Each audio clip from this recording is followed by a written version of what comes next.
Yo, what's going on, everybody? It's your boy, Ryan Tigey, back in action, live in front of a camera and a microphone. Week 2 coming up in the NFL. Rams go to LEVI South to take on home team 49ers. You heard it right.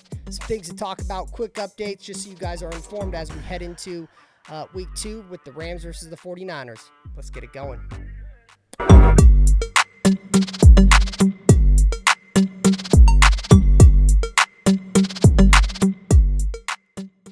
So I've been doing some thinking, and I wanted to kind of take a look back at some of the things that we saw over the years. Obviously, these two teams are very familiar with one another. Rams versus Niners, Niners versus Rams, division rival in LA at Ram Stadium. You got to remember, the Rams last week were away in Seattle, got a big dub up in Seattle, but I think their home game hopes are going to get ruined.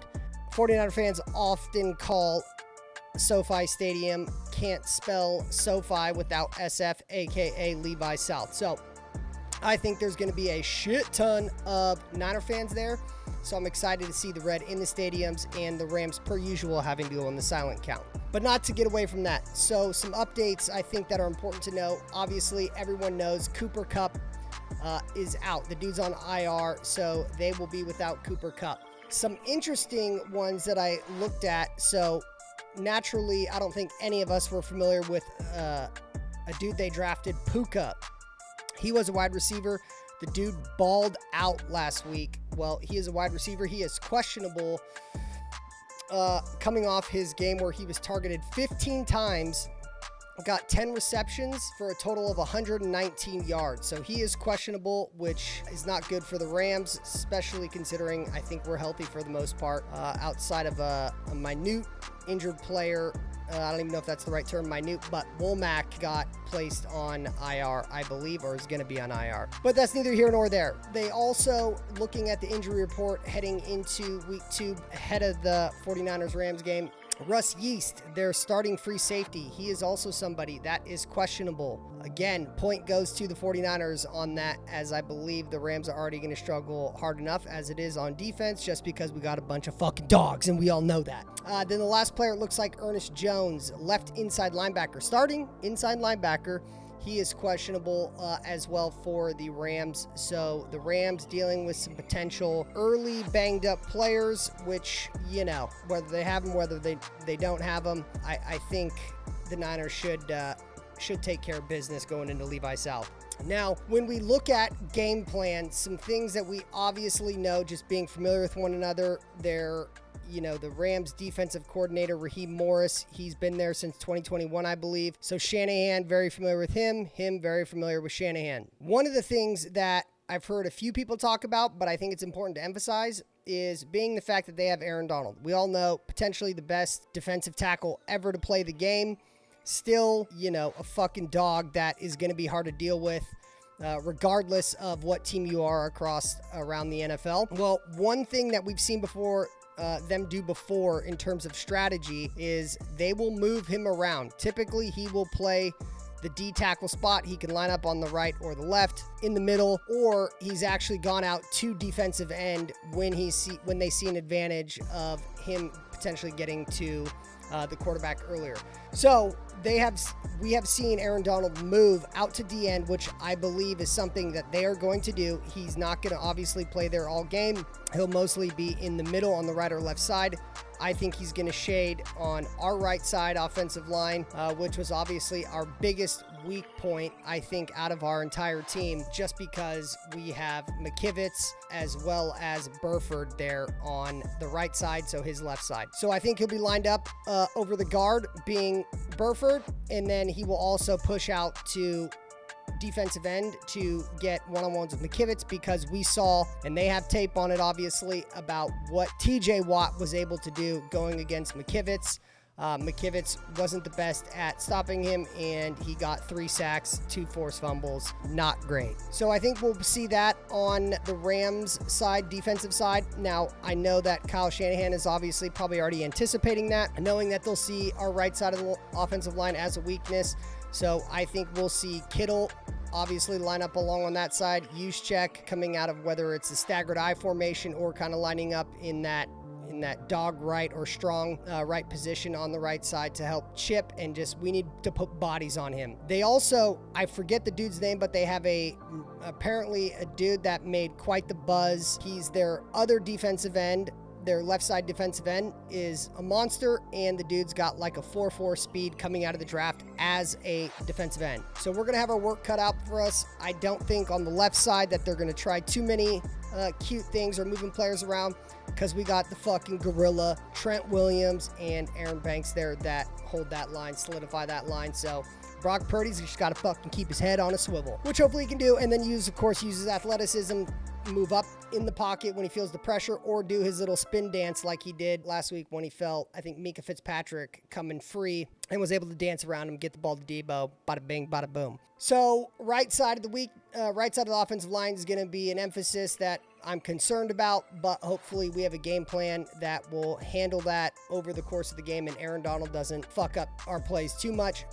But the one thing I will say, McKivitz does have experience going against Donald. McKivitz, yes, he's a starter this year, but he's played against him before, and he's done fairly well. So that does give me a little glimmer of hope, which I'm excited for. Another interesting fact is I almost had to double take when I was listening to Brock Purdy the other day.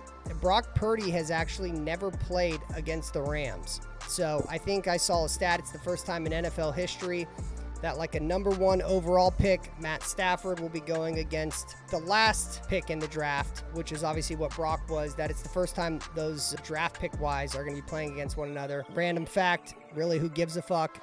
Just keeping you guys informed. And if you remember last year, that's when we saw the Jesus come out of CMC. That's when he got the hat trick, was able to run for a touchdown, throw for a touchdown, and catch a touchdown. So I think he's going to be fired up. I think they're going to obviously have a huge emphasis on him just because of what he did last year. And then, of course, week 1 against the Steelers, which have a really good defensive line, how he just fucking dominated. Obviously, the big boys up front had a lot to do with that, but CMC, an absolute dog. So CMC obviously will be an emphasis for them on the offensive side as well, which is great. You know, that's fine. Take away CMC, because then guess what? That leaves Kittle, Debo, and Ayuk out in Island. You can only pay so much attention to too many of our players. We got too many weapons. I think Juszczyk's going to get some passes this game. I think Kittle's going to get more shots, particularly, around the red zone area. And I think Kyle's going to make it an emphasis to give Debo Samuel the ball this week. Debo has notoriously played phenomenal against the Rams.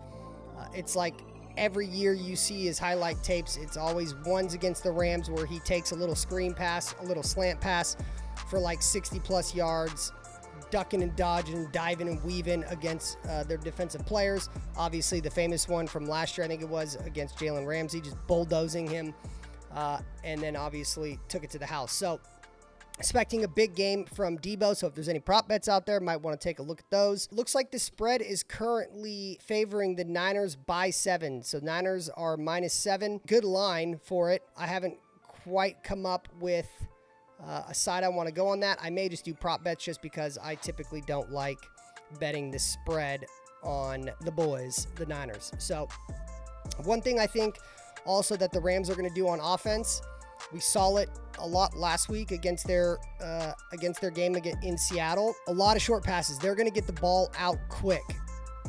Nick Bosa, if you heard the little snippet earlier in the week that the 49ers released, he was asking Drake Jackson if he wanted to trade stats.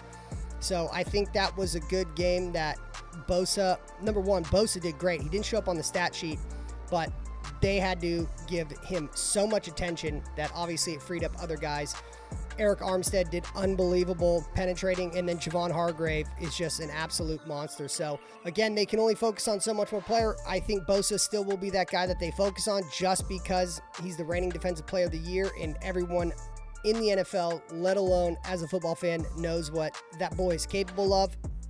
But I think they're not going to be able to contain him. I think, if my memory serves me correct, he has had great games against the Rams as well over the years. So I think it's going to be a big game. Bosa, he got one game in, got the callus of being hit, and I think he's fired the fuck up to go play a division rival.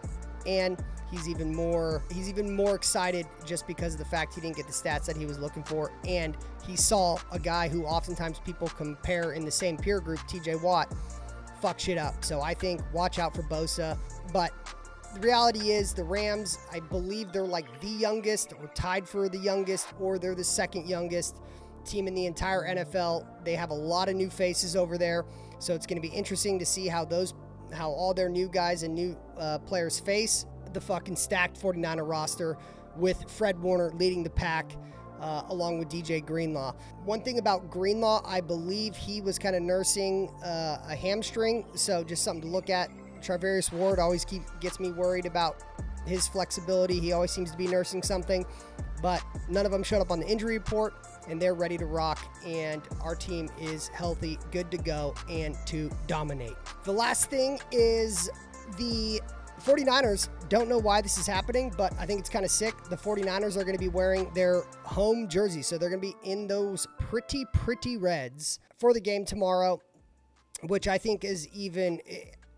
I don't know whose decision it was. I'm assuming it's because the Rams had, when they released their jersey schedule, like the Rams said, hey, we're going to wear our white jerseys this game, whatever it is. But I think that was a fucking dumb decision, especially against the Niners, when in previous years you've had to go on a silent count at your home arena. Matt Stafford's wife has talked about it. Don't sell your tickets to Niners fans.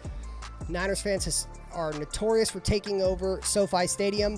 So I think that's even more dope that the Niners get to wear their home jerseys in SoFi with all the red that's going to be in the stadiums.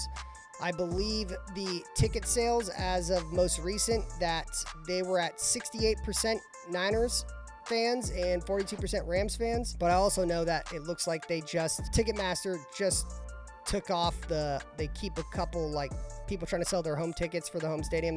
They keep those closed for a little bit. They just opened that up, so more Niner fans are able to get tickets. So I think it's going to be sweet. So for the Rams, dealing with a couple injuries, or at least a couple banged up players, they're going to get the ball out quick. They're going to dink and duck. They ran the ball, I believe I heard, like 40 times last week, which is way more than I would say the norm for them, at least last year, because Matt Stafford, we all know that dude can fucking ball, and that dude's got a cannon on him, and I know our team respects the hell out of him, but I don't think they're going to be able to run that much. Our D-line will not let that happen, let alone with our linebackers coming to clean it up. I think that they are going to take away the run, which means they're going to have to pass. There's a possibility they get, down early, which again will emphasize them throwing the ball. And then we got Huff and Gibson lurking around the field with Diamador Lenore, Charvarius Ward on the outside. And I think it's going to be a good game, but I also think it may be a long game and not for the Niners. So, yeah, that's all I want to say. Just want to get you guys aware of what's going on in the situation, but excited for the game tomorrow. All right, y'all. We'll talk soon. Peace. Pick it up, pick it up, pick it up, pick it up. You see the drippy, I'm fitted up. Hop in my car and the giddy up. Secure the bag, yeah, I get the bus. Pick it up, pick it up, pick it up. You see the drippy, I'm fitted up. Hop in my car and the giddy up. Secure the bag, yeah, I get the bus. Pick it up, pick it up, pick it up, pick it up. I've been on the flex since flex on.